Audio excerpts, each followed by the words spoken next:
ലൂക്കയുടെ യാത്രയുടെ 3-ാം ദിവസത്തിലേക്ക് സ്വാഗതം. ഇപ്പോൾ അവർ ഒരു പുതിയ സ്ഥലത്തെത്തി. അവിടെ ഒരു നദി ഒഴുകുന്നുണ്ട്. ആ നദിയുടെ ഇരുകരയിലും ധാരാളം വ്യക്തികളുണ്ട്.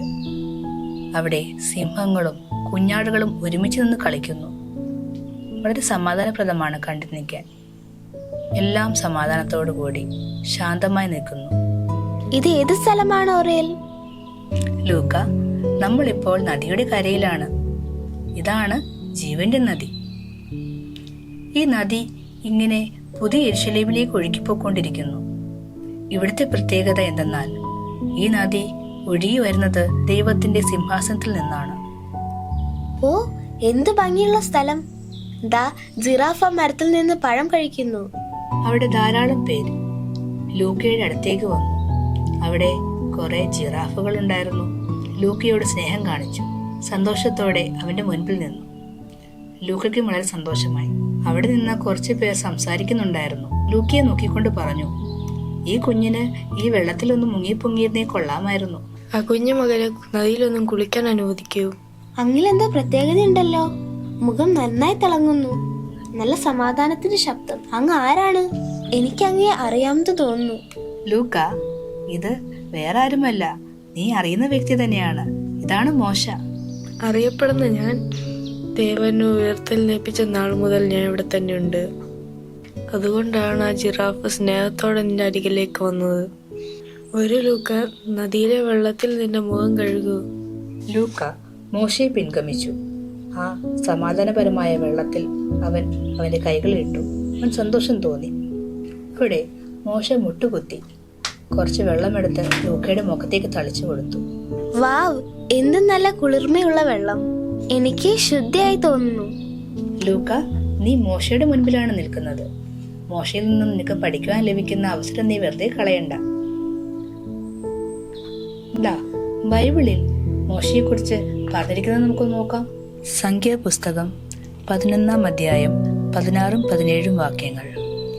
അപ്പോൾ യഹോവ മോശയോട് കൽപ്പിച്ചത്, ഇസ്രായേൽ മൂപ്പന്മാരിൽ വെച്ച് ജനത്തിന് പ്രമാണികളും മേൽവിചാരകന്മാരും എന്ന് നീ അറിയുന്ന 70 പുരുഷന്മാരെ സമാഗമന കൂടാരത്തിനരികെ നിന്നോട് കൂടെ നിൽക്കേണ്ടതിന് എൻ്റെ അടുക്കൽ കൂട്ടിക്കൊണ്ടുവരിക. അവിടെ ഞാൻ ഇറങ്ങി വന്ന് നിന്നോട് അരുളി ചെയ്യും. ഞാൻ നിന്റെ മേലുള്ള ആത്മാവിൽ കുറെയെടുത്ത് അവരുടെ മേൽ പകരും. നീ ഏകനായി വഹിക്കാതിരിക്കേണ്ടതിന് അവർ നിന്നോട് കൂടെ ജനത്തിന്റെ ഭാരം വഹിക്കും. ഓ, അപ്പോൾ പരിശുദ്ധാത്മാവ് അങ്ങയുടെ കൂടെ ഉണ്ടായിരുന്നോ? അപ്പോൾ അങ്ങാണോ എബ്രായ മക്കളിൽ ആദ്യം പരിശുദ്ധാത്മാവിനെ സ്വീകരിച്ചത്? അതൊരു പ്രത്യേകത തന്നെ. അങ്ങേക്ക് എന്ത് തോന്നി? അതെങ്ങനെയായിരുന്നു? അങ്ങേക്ക് പേടിയുണ്ടായിരുന്നോ? പ്രിയ മകനെ, നിന്റെ ചോദ്യങ്ങളെല്ലാം കേട്ടപ്പോൾ ധാരാളം കഥകളും ഓർമ്മകളും എൻ്റെ മനസ്സിൽ വരുന്നു.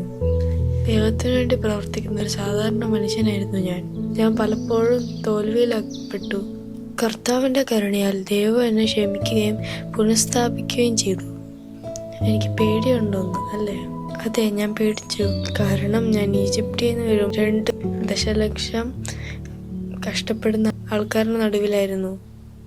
അവർക്ക് ഞാൻ എന്ത് ചെയ്യണമെന്ന് എനിക്കറിയില്ലായിരുന്നു. പക്ഷെ പരിശുദ്ധാത്മാവിനെ നയിച്ചു. എൻ്റെ കഥ എങ്ങനെ കഴിയുമായിരുന്നെന്ന് എനിക്കറിയില്ലായിരുന്നു. ദൈവത്തിൻ്റെ പരിശുദ്ധാത്മാവിനാൽ എനിക്ക് സന്തോഷം അനുഭവിച്ചു. ചെങ്കടലിലും മരുഭൂമിയിലും ദൈവത്തിൻ്റെ പരിശുദ്ധാത്മാവ് എന്നെയും എൻ്റെ കൂടെയുള്ളവരെ നയിച്ചു. അവിടെ പ്രശ്നങ്ങൾ ധാരാളമായിരുന്നു.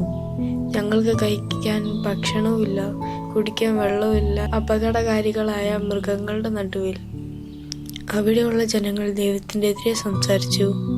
ഈ കാരണത്താൽ എബ്രായ മക്കളെ ദൈവം സഹായിക്കാനായിട്ട് എനിക്ക് നൽകി. ദൈവത്തിൻ്റെ ആത്മാവ് നയിച്ച് ഞങ്ങൾക്ക് ശരിയായ കാര്യങ്ങൾ ചെയ്യാൻ സാധിച്ചു. പരിശുദ്ധാത്മാവ് ഞങ്ങളെ നയിച്ചു. വാഗ്ദത്ത ദേശമായ കനാൻ ദേശത്തെ ഞങ്ങൾ എത്തിച്ചു. എനിക്ക് കനാൻ ദേശത്തേക്ക് കടക്കുവാൻ കഴിഞ്ഞില്ല, പക്ഷെ ഞാൻ സ്വർഗത്തിലേക്ക് വന്നു. മറ്റുള്ളവരെ നയിക്കാനായിട്ട് പരിശുദ്ധാത്മാവ് നമുക്ക് കഴിവ് തരുന്നു. ഓ, ഇത് അത്ഭുതമായിരിക്കുന്നു. എനിക്ക് തോന്നുന്നില്ല നിങ്ങളെപ്പോലെ ഇതുപോലത്തെ അനുഭവങ്ങളുള്ള വേറെ ആൾക്കാരുണ്ടെന്ന്. എനിക്ക് അങ്ങയെക്കുറിച്ച് ഇനിയും കൂടുതൽ കഥകൾ അറിയണം. തീർച്ചയായും ലൂക്ക, ഞാൻ ഈ നദിയുടെ അരികിലുള്ള മരച്ചോട്ടിലുണ്ടാവും.